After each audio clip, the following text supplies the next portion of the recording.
Hello दोस्तों, नमस्कार, प्रणाम, जोहार। और आज फिर से एक बार आप सभी का मेरा यूट्यूब चैनल स्टडी रूम 99 में बहुत बहुत स्वागत है। जी हाँ दोस्तों, आज का इस वीडियो का जो टॉपिक है आप देख सकते हैं क्लियरली कि अपने बचत बैंक खाते में आधार सीडिंग करने के लिए बैंक प्रबंधक महोदय को एक आवेदन पत्र लिखें। जी हाँ दोस्तों, ये परेशानी अक्सर देखते हैं कि बहुत सारे जो अकाउंट होल्डर्स होते हैं उनको ये परेशानी होती है, जिनके वजह से उनके खाते में डीबीटी की जो एक माध्यम है जिसके तहत उनके बैंक खाते में पैसे नहीं आते हैं, और इससे क्या होते हैं कि वो सरकारी योजनाओं से वो वंचित हो जाते हैं। तो दोस्तों, डोंट वरी, आपको कोई भी टेंशन लेने की बात नहीं है। बने रहिए हमारे इस वीडियो के साथ।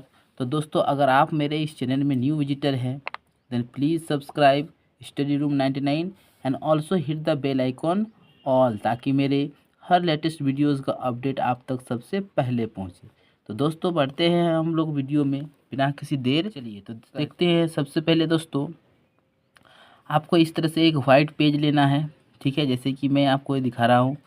उसके बाद आपको क्या करना है कि बगल से जो है इस तरह से एक बार ये मोड़ लेना है, ठीक। ऊपर से भी इस तरह से मोड़ लेना है, ठीक। तो आप देख सकते हैं क्लियरली यहाँ पर कि किस तरह से ये एक फोल्ड बन गया, ठीक है। दोनों ओर जैसे ही हम मार्जिन दे दिए, आगे क्या करना है आपको लिखना है लेफ्ट साइड में कि सेवा में कॉमा दे दीजिए, अगेन जस्ट उसकी नीचे लाइन में, ठीक है, श्रीमान बैंक प्रबंधक महोदय, ठीक है, यहाँ लिखना है। अब इसके नीचे जस्ट इसके नीचे लाइन में अब क्या करना है दोस्तों कि बैंक का नाम लिखना है, ठीक है।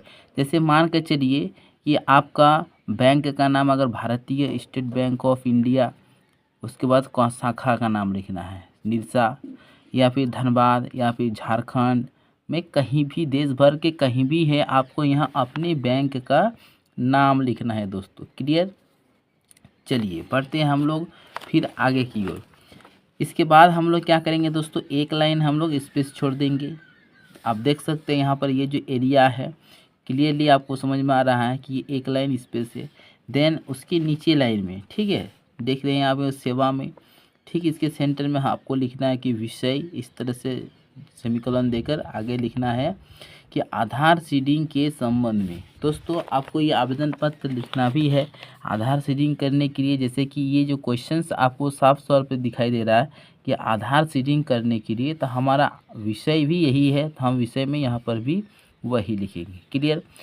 इसके बाद हम लोग नीचे लाइन में लिख देंगे कि महाशय, फिर आपको कॉमा दे देना है। जस्ट उसकी नीचे लाइन में ये पैराग्राफ चेंज है एक्चुअल में दोस्तों, जैसे कि ये भी यहाँ पर भी मैंने बताया कि सेवा में के जस्ट नीचे लाइन में आपको लिखना है श्रीमान। सेम टू सेम यहाँ पर भी मैं अगेन कह रहा हूँ कि महाशय, कॉमा, उसके बाद जस्ट नीचे लाइन में आपको लिखना है। तो एक्चुअली इसे बोलते हैं पैराग्राफ चेंजिंग, ठीक है। अब आपको इस ढंग से लिखना है कि सविनय निवेदन पूर्वक कहना है कि मैं, आपको यहाँ पर आपका अपना नाम यानी कि खाता धारक का नाम लिखना है यहाँ पर, ठीक है, खाता धारक का नाम लिखना है। बैंक खाता संख्या, फिर उन्हें क्या करना है, उनका जो बैंक खाता संख्या है, आप देखते हैं कि किसी बैंक में ये 12 डिजिट का होता है, तो किसी बैंक में 14 डिजिट का होता है। ये जितने भी डिजिट के हैं आपको यहाँ एकदम स्वच्छ अक्षरों में एकदम बड़े बड़े करके यहाँ पर आपको लिखना है का नियमित खाता धारक हूँ, ठीक है। अपना या बैंक खाता नंबर लिखने के बाद का नियमित खाता धारक हूँ। दैट मीन्स हुआ कि आप रेगुलरली जो है आप एक कस्टमर हैं उस बैंक की, ठीक है। ये तो रहा हमारा इंट्रोडक्शन पार्ट। इंट्रोडक्शन पार्ट जैसे ही दोस्तों हमारा हो जाता है, अब हमें क्या करना है कि जो हमारा ये सब्जेक्ट है, ठीक है, इस विषय वस्तु पर अब हम थोड़ा सा एक्सप्लेनेशन देना है, ताकि हमें क्यों आधार सीडिंग करवाना, आपको क्या ऐसी परेशानी हो रही है। तो यहाँ पर कुछ इस ढंग से लिख सकते हैं हम लोग, जैसे कि महोदय, आज के आधुनिक और प्रौद्योगिकी के युग में राशि निकासी प्रत्येक बार शाखा में ही करना पड़ता है। इससे काफ़ी समय की बर्बादी भी हो जाती है, जबकि इसी बैंक की ग्राहक सेवा केंद्र मेरे निवास स्थान के बिल्कुल सामने ही है। कहने का अर्थ ये दोस्तों, आज के इस टेक्नोलॉजी के यूज़ में अगर आज भी आप बैंक में लाइन लगाकर हर बार विथड्रॉ करते हैं पैसे और डिपॉजिट करते हैं, तो कहीं ना कहीं मैं ये समझ सकता हूँ कि आपको बहुत सारे समय की बर्बादी भी होती होगी। इसीलिए अगर आप उसी बैंक का, अगर उसके ग्राहक सेवा केंद्र यानी कि जिसे हम लोग कहते हैं दोस्तों कि CSP यानी कि कस्टमर सर्विस पॉइंट, ठीक है, अगर वहाँ पर अपने निकासी कर सकते हैं बायोमेट्रिक के माध्यम से, तो हम आसानी से हम अपने क्या कर सकते हैं, बहुत समय की बचत कर सकते हैं और उस बचे हुए समय को हम अपने किसी और कार्य में, ठीक है, इस्तेमाल भी कर सकते हैं। यहाँ तक लिखने के बाद दोस्तों क्या करना है कि हमारा जो परेशानी है हम यहाँ पर दिखा चुके हैं। अब जैसे ही हमारा ये हो जाता है, फिर क्या करना है कि हमें फिर से अगेन उस लाइन को छोड़ देना है, ठीक है, और जस्ट उसके नीचे लाइन में, दैट मीन्स अगेन हमें एक बार और जो है पैराग्राफ चेंज करना है यहाँ पर।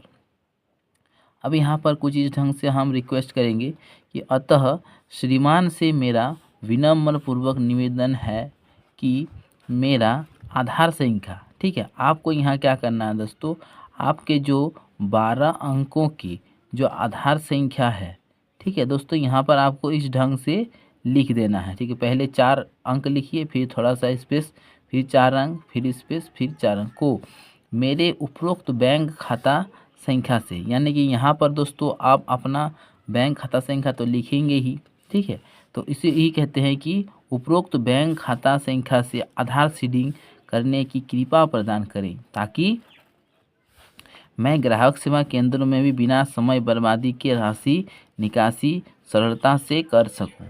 इसके साथ साथ दोस्तों हमें और भी बहुत सारे बेनिफिट्स, अभी केंद्र सरकार हो या राज्य सरकार, जितनी भी तरह की सरकारी योजनाएं हैं जिनमें हमें प्रोत्साहन राशि दी जाती है, ये आधार सीडिंग के माध्यम से ही हमारे बैंक खाते में भेजी जाती है और इसके लिए भी आप जो है एलिजिबल हो जाएंगे। इसके बाद आपको नीचे लाइन में लिखना है कि धन्यवाद। फिर क्या करना है दोस्तों, उस लाइन को छोड़ देना है, ठीक है, ये लाइन को छोड़ना है। उसके जस्ट नीचे लाइन में यहाँ पर आपको लिखना है कि आपका विश्वासी, ठीक है, आप यहाँ पर जो भी खाता धारक है, मतलब जिनका बैंक खाता है, जिनका खाते में आधार सीडिंग करवाना है, उनको यहाँ सिग्नेचर करवाना है। अगर वे थंब लगा इम्प्रेशन लगाते हैं यानी कि अंगूठे छाप लगाते हैं, तो यहाँ पर उनका अंगूठा छाप लगाना है। उसके बाद यहाँ पर उनका पूरा नाम लिखना है। क्योंकि ये ज़रूरी इसलिए भी है कि वो दोस्तों मैं आपको एक उदाहरण के तौर पर दिखाता हूँ, पूरा नाम इसलिए लिख रहा है क्योंकि किन्हीं किन्हीं का साइन ये हो गया, ठीक है, ऐसे करते हैं, तो ये साइन किनका है एक्चुअल में बैंक वाले समझना चाहते हैं।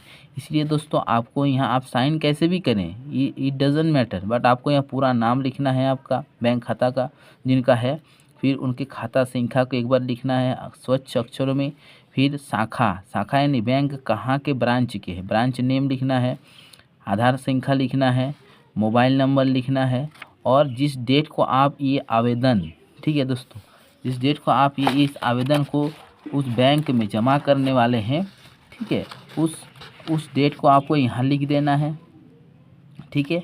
इसके साथ आपको दोस्तों करना क्या है कि आधार कार्ड का जेरोक्स और बैंक खाता का जेरोक्स आपको करके क्या करना है, जाकर आपके बैंक, अपने नज़दीकी बैंक जहाँ पर आपके बैंक खाता है, जहाँ पर आप खाता धारक है दोस्तों, अगर आप इसको जमा कर देते हैं, मैं ये समझता हूँ कि आने वाले एक सप्ताह के अंदर आपका खाता जो है आधार सीडिंग हो जाएगी और आप टेक्नोलॉजी से लैस जितने भी तरह के ट्रांजैक्शन से हैं आप उन सभी के लिए क्या हो जाएंगे, एलिजिबल हो जाएंगे। आपके खाते में सरकार द्वारा भेजी जाने वाली जो प्रोत्साहन राशि या फिर सब्सिडी की जो राशि है डीबीटी के माध्यम से भेजी जाती है, आप आसानी से उसे अपने खाते में प्राप्त कर सकें। तो दोस्तों अगर आपको ये वीडियो पसंद आया हो then please subscribe Study Room 99 and also hit the bell icon all, ताकि मेरे हर लेटेस्ट वीडियोज़ का अपडेट आप तक सबसे पहले पहुँचे। Thank you for watching video. जय हिंद, जोहार झारखंड, जय Jharkhand. Thank you for watching video.